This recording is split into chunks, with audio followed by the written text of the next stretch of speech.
Hello, everyone, and a warm welcome to the program. Now, the police is in the limelight. For the past 3 weeks, protests have increased around the world, highlighting the issues of racism, injustice, and police brutality.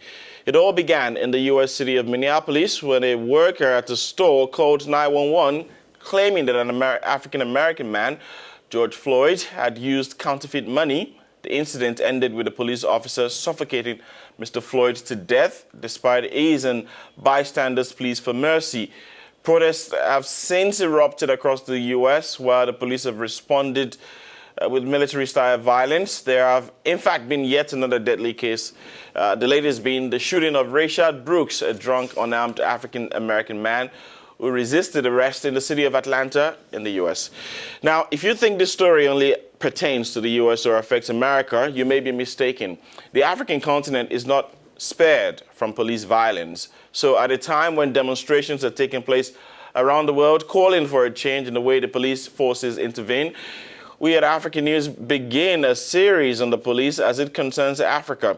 Today, we begin with Central African country, Congo. 2 years ago, 13 young people lost their lives while in police custody at a station in Brazzaville. They had been arrested in connection with the fight against banditry. The so-called Chicano affair made headlines at the time. Let's take you back quickly to that story and hear more on it.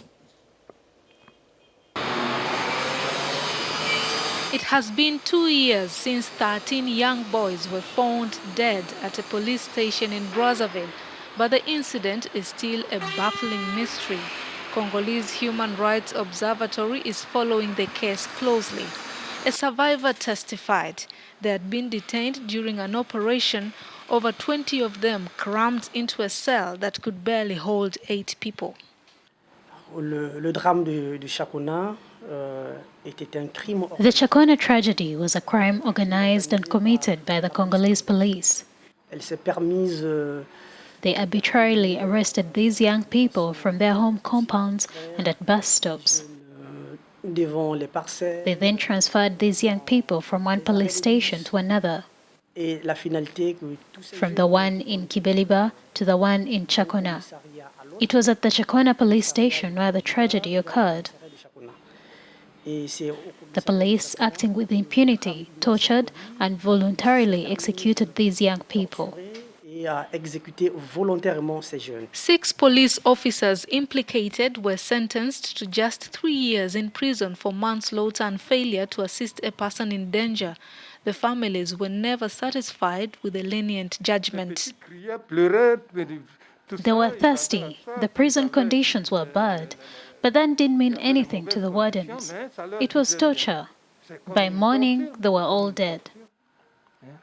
I'm dissatisfied with the police. We wanted to bail them out, but they refused. We went through the court, but at this point, things dragged on for almost 2 years. It's not normal. This is a state of law. The court found these police officers guilty, but unfortunately, regarding compensation, it declared itself incompetent on the civil action of the beneficiaries. The pain is deep.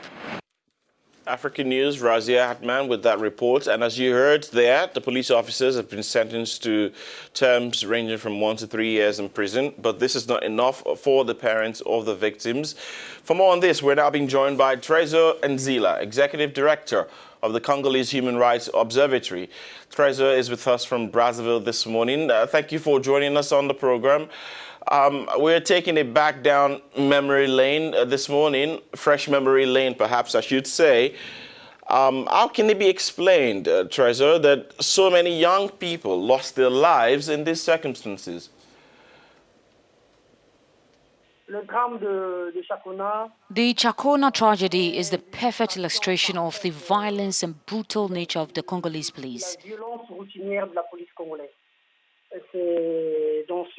It is in this perspective that we must analyze this tragedy. It is not an isolated incident, but the consequence of several of the actions in this country.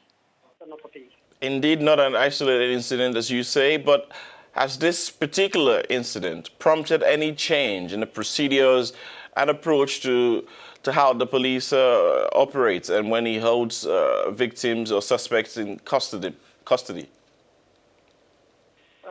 Souvenez-vous que le Congo a connu As you may already know, Congo has gone through cycles of violence, il y a eu une guerre civile. which even led to the devastating civil war in 1997. Et donc, And so the government recruited people massively into the police force on the basis of very dubious means and criteria. Today we have serious problems because some people have been promoted to higher ranks, and these are the same people causing the harm. So the Congolese police needs reformation. We need serious reforms within the police institution. And we also need effective leadership. Managerial standards also needs to be changed.